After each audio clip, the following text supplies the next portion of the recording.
Hey there folks, the #1 Gum and Ambrose Kenny Smith fan from the Infinite Jukebox here with another quick album review, and today I wanted to talk about the new Gum and Ambrose Kenny Smith record, Ill Times. Jay Watson and Ambrose Kenny Smith are two of the most notable artists within the overall Australian music scene at the moment. After all, their respective bands, Pond and especially King Gizzard and the Lizard Wizard, are two of the biggest rock-based musical exports that Australia has had this century so far, and that isn't to mention that the former's work on the solo project Gum, which is how he is credited here, has resulted in some pretty interesting work within the more psychedelic pop kind of realm. And now here we are with Ill Times, a slightly under-discussed yet unsurprisingly solid collection of kind of trippy pop tunes that I think is pretty solid overall, albeit extremely imperfect. The instrumentals here tend to kind of fall in line with a lot of the psychedelic pop rock tendencies that both of their respective bands often toy with in their own time,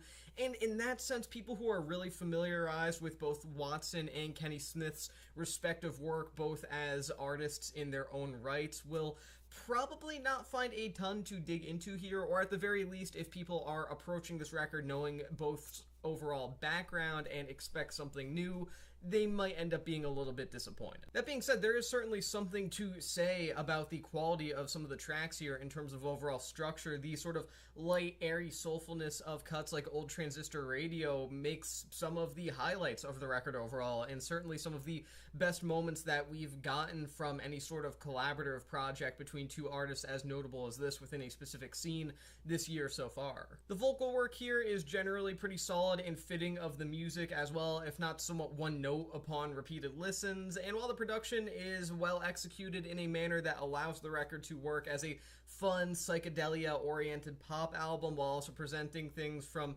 being sort of undercooked or overly garage-like, I do kind of think that maybe things are just a bit too slick here from time to time, though that is arguably something that you could say is a flaw of both Pond and King Gizzard, so I guess I can't really complain too terribly much there. I will say that the 30-ish minute runtime here and the relatively singular pop-oriented sound that you do find on this record on Ill Times, it can kind of feel like a bit lacking. It can feel like it's not all that much, and in a sense, I feel like I don't have any right to complain about that, because at the end of the day, this isn't some major blockbuster album that's meant to define the year in music. This isn't Brat by Charlie XCX or anything like that. This is just a fun little collaborative piece by two people that are notable and just so happen to be within the same musical scene from the same continent. But at the same time, the album does leave me wanting a bit more. I go into Ill Times expecting a really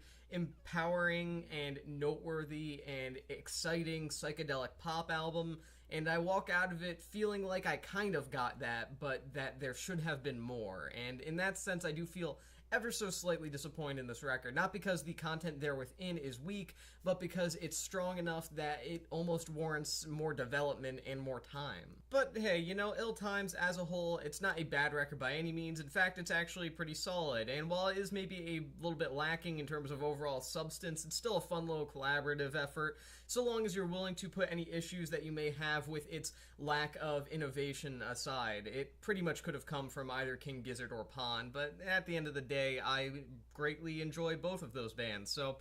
what do I care? I'm going to give this record 3 stars out of 5. Now that being said, that is the end of this quick album review. Thank you for watching the Infinite Jukebox, and I will see you in the next one.